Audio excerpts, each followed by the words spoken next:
اے شادیوں میں دلہا اور دلہن کے فوٹو کھینچنے والوں، اے اپنے بستروں پر، اپنے بیڈ پر شادی کا میاں اور بیوی کا فوٹو لگا کر بیڈ پر چپکانے والوں، میاں اور بیوی کی تصویر اپنے کمرے میں لٹکانے والوں، تیار ہو جاؤ، ان اشد الناس عذابا یوم القیامہ، قیامت کے دن سب سے زیادہ سخت عذاب انہی کو ہوگا جو دنیا میں تصویریں کھینچتے ہیں، دنیا میں تصویریں بناتے ہیں۔ اور سب سے زیادہ سخت عذاب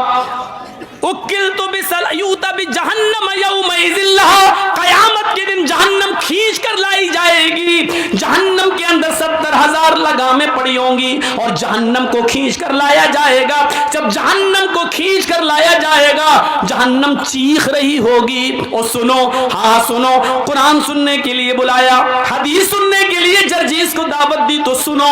ہاں سنو، جہنم جب کھینچ کر لائی جائے گی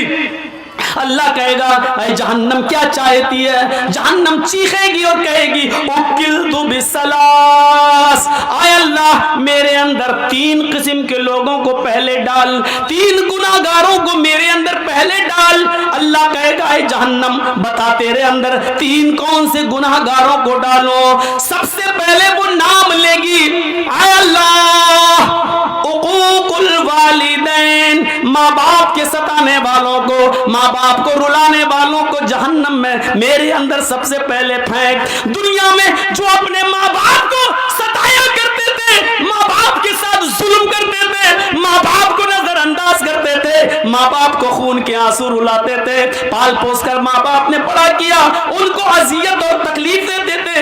ان کو تو جہنم کے اندر میرے پیٹ میں پہلے ڈال۔ اللہ جہنم کی خواہش پوری کرے گا اور ماں باپ کے نافرمانوں کو جہنم کے اندر ڈال دیا جائے گا۔ پھر جہنم کہے گی شیخ زان، اے اللہ میرے اندر بوڑھا آدمی جو دنیا میں زنا کرتا تھا، بوڑھے لوگ جو دنیا میں زنا کرتے تھے، بڑھاپے کے باوجود وہ لڑکیوں کی جسموں سے کھیلا کرتے تھے، ان کی عزتوں کو تار تار کرتے تھے، ان کو بہلا پھسا کر اور ان کو غلط کام کے لیے آمادہ کرتے تھے، اے اللہ ان بوڑھے، ان بزرگ زناکار لوگوں کو تو میرے اندر ڈال۔ نوجوان سے تو ایک بار غلطی ہوتی ہے، وہ جوانی کا نشہ ہے، حالانکہ وہ بھی جہنم میں سزا بھگتیں گے، وہ اپنے حساب کتاب کے بعد جہنم میں جائیں گے، لیکن جہنم جن کو مانگ رہی ہے وہ کہہ رہی ہے کہ میرے اندر بوڑھے زناکاروں کو، بوڑھے زانیوں کو تو میرے اندر ڈال، جنہوں نے بڑھاپے کے بعد بھی، جبکہ اس عمر میں شہوت کم ہو جاتی ہے، اس عمر میں شہوت کی کمی ہو جاتی ہے، اس کے باوجود انہوں نے لڑکیوں کی عزت سے کھلواڑ کیا۔ اے اللہ اس بوڑھے زانی کو تو جہنم کے اندر ڈال۔ اللہ بوڑھا زنا کرنے والے بوڑھوں کو بھی جہنم کے اندر ڈال دے گا۔ کہ اللہ ایک مخلوق اور رہ گئی ہے تو اس کو بھی میرے اندر ڈال۔ اللہ کہے گا بتا کون سی مخلوق ہے؟ المصورون، جہنم چیخ کر کہے گی تصویر بنانے والوں کو، تصویر کھینچنے والوں کو، فوٹو بنانے والوں، فوٹو کھینچنے والوں کو اللہ جہنم مطالبہ کرے گی، جہنم پوچھے گی، جہنم اللہ سے مانگے گی اور اللہ جہنم کی فریاد پوری کرے گا، اور جہنم میں ان تصویر بنانے والوں کو، تصویر کھینچنے والوں کو بھی ڈال دیا جائے گا۔ ایک چیز ہوتی ہے مجبوری میں کسی چیز کی اجازت دینا، پاسپورٹ بنوانا ہے ضرورت ہے، آدھار کارڈ میں آپ کا فوٹو لگنا ہے ضرورت ہے، کھینچ سکتے ہو،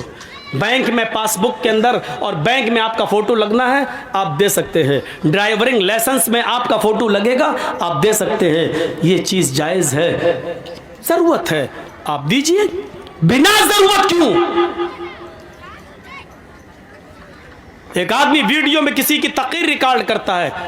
لیکن اپنے پاس رکھنے کے لیے تو غلط ہے، لیکن اس کو عام کرتا ہے اور ظاہر کرتا ہے اور دوسری جگہ پہنچاتا ہے تو ایک ضرورت ہے، کیونکہ یہ تقریر آج سکرا میں ہو رہی ہے تو ظاہر ہے کہ اس کو یو پی اور بہار اور اڑیسہ والے نہیں سن پا رہے ہیں، اب وہ چاہتا ہے کہ یہ تقریر جو ذکرہ میں ہوئی پورا ہندوستان سنے، پوری دنیا سنے، اور اس کو نشر کر کے دوسری جگہ پہنچا رہا ہے، تو ایسی جگہ پر اس کی ویڈیو بنا کر تقریر کی غرض سے ڈالا جا سکتا ہے۔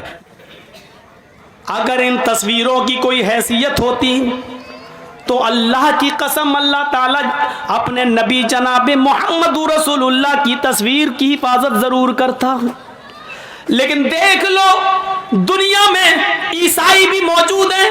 عیسائیوں کے پاس عیسیٰ کی تصویر موجود ہے، یہودیوں کے پاس موسیٰ کی تصویر موجود ہے، داؤدیوں کے پاس داؤد علیہ السلام کی تصویر موجود ہے، ابراہیم کو ماننے والوں کے پاس ابراہیم کی تصویر موجود ہے،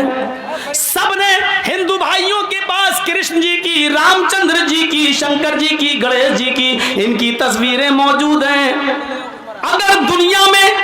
کسی نبی کی تصویر موجود نہیں ہے تو وہ ہستی ہے جناب محمد رسول اللہ صلی اللہ علیہ وسلم کی، کیونکہ اگر آج نبی کی تصویر ہوتی تو کوئی آدمی نماز پڑھنے مسجد میں جاتا ہی نہیں، کوئی آدمی اللہ کے نبی کے روضہ اقدس پہ جاتا ہی نہیں، وہاں درود پڑھتا ہی نہیں، وہ اللہ کے نبی کی تصویر کو اپنے گھر لگا لیتا، وہ نبی کی تصویر پہ ہار یا مالا ڈال دیتا، یا تصویر کو اپنے گھر میں لگا کر 7 چکر اسی کے لگا کے کہہ دیتا کہ حج ہو گیا۔ میرے پیارے ساتھیوں، وہ نبی اکرم کی تصویر کو چھوٹے چھوٹے ٹکڑوں میں لے کر اس کا تعویذ بناتا، اس کو پہنتا، اور پھر نبی کا فوٹو اخباروں میں چھپتا، نبی کا فوٹو پیپروں میں آتا، اور کبھی اس کی کٹنگ ہوتی اور وہ پیروں کے نیچے روندا جاتا۔ اللہ تعالیٰ کو اپنے نبی کی یہ رسوائی اور بے عزتی گوارا نہ تھی میرے بھائیوں، اس لیے اللہ نے جناب محمد رسول اللہ کی کوئی تصویر دنیا میں باقی نہیں چھوڑی ہے، نبی کا کوئی فوٹو باقی نہیں چھوڑا، بلکہ نبی کی زبان سے یہ کہلوا دیا، اِنَّا أَشَدَّ النَّاسِ عَذَابًا يَوْمَ الْقِيَامَةِ الْمُصَوِّرُونَ۔ دنیا میں قیامت کے دن جہنم کے اندر سب سے سخت عذاب اس کو دیا جائے گا جس نے دنیا میں تصویریں بنائی ہوں گی، تصویریں کھینچی ہوں گی، اس سے کہا جائے گا ان تصویروں میں تو جان ڈال، ان تصویروں میں تو روح ڈال، اور ظاہر ہے کہ ان تصویروں میں وہ روح ڈال نہیں سکتا۔ پھر اللہ کی ایک پیدا کردہ مخلوق کی تو نے تصویر، ہاں بدبو آ رہی ہے، چھوڑ دیا، لیکن اللہ نے منع کر دیا۔ تو میرے بھائیوں، کسی کو پاور نہیں ہے، اپنی من پسند چیزوں کو لے لو اور اپنی من پسند چیزوں کو چھوڑ دو، یہ اسلام نہیں ہے۔ پسند آئے تب بھی، نہ پسند آئے تب بھی لینا پڑے گا۔ فجر میں کون اٹھنا چاہتا ہے؟ کوئی اٹھنا چاہتا ہے؟ سردی کے دنوں میں ہونٹ سے ہونٹ ٹکرا، سردی لگ رہی ہے، ٹھنڈے پانی سے وضو بنا رہا، کون چاہتا ہے کہ اپنے نرم گرم بستر سے اٹھے، کمبل ہٹائے، لحاف ہٹائے، رضائی کو دور کرے، ٹھنڈے پانی سے وضو بنائے اور مسجد میں جائے؟ کون چاہتا ہے؟ کوئی نہیں چاہتا، دل تو نہیں چاہتا، لیکن کرنا پڑے گا، چاہے تمہارا دل گوارا کرے چاہے نہ کرے، کیونکہ اللہ کی جنت اتنی آسان نہیں ہے کہ بستر پر لیٹے رہو، تم اس کے لیے اٹھ کر 2 رکعت نماز بھی نہ پڑھ سکو اور امید رکھو کہ اللہ تمہیں جنت دے دے۔ تمہیں ناپسند ہے لیکن تمہیں کرنا پڑے گا، اس لیے کرنا پڑے گا کیونکہ یہ اللہ کا حکم ہے، یہی اسلام ہے، اور اسلام تمہاری مرضی پر، ہماری مرضی پر نہیں چلتا۔ اسلام چلتا ہے تو اللہ اور اس کے رسول کی مرضی پر، اللہ اور اس کے رسول کی نافذ کردہ شریعت کے مطابق چلتا ہے۔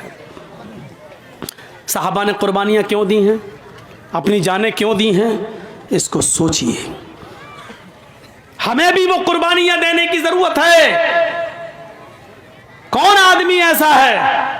جو یہ چاہتا کہ اپنی جان دے؟ لیکن صحابہ جا اللہ کے رسول مجھے اس جنگ میں لے چلیے، میں چاہتا ہوں کہ شہید ہو جاؤں، میں چاہتا ہوں کہ جنگ لڑوں، یا تو کافروں کو ماروں یا شہید کر دیا جاؤں۔ اللہ کے نبی ان کو قبول کر رہے ہیں، لے رہے ہیں، اور وہ جا رہے ہیں اور لڑ رہے ہیں اور شہید ہو رہے ہیں۔ کیوں؟ کیونکہ اللہ کے نبی نے فرمایا شہید جب قتل کیا جاتا ہے، اس کے خون کا پہلا قطرہ جب زمین پر گرتا ہے تو اللہ اس کے سارے گناہ کو معاف کر دیتا ہے۔ شہید قیامت کے دن جب اپنی قبر سے اٹھے گا تو انہی کپڑوں میں اٹھے گا جن کپڑوں میں وہ شہید ہوا ہے، اور اسی جگہ سے اس کا خون بہ رہا ہوگا، ٹپک رہا ہوگا، جس جگہ کھنجر، جس جگہ تلوار یا جس جگہ گولی لگی ہے۔ اس حال میں اٹھے گا کہ اس کے جسم سے خون گر رہا ہوگا، اللہ تعالیٰ اس کے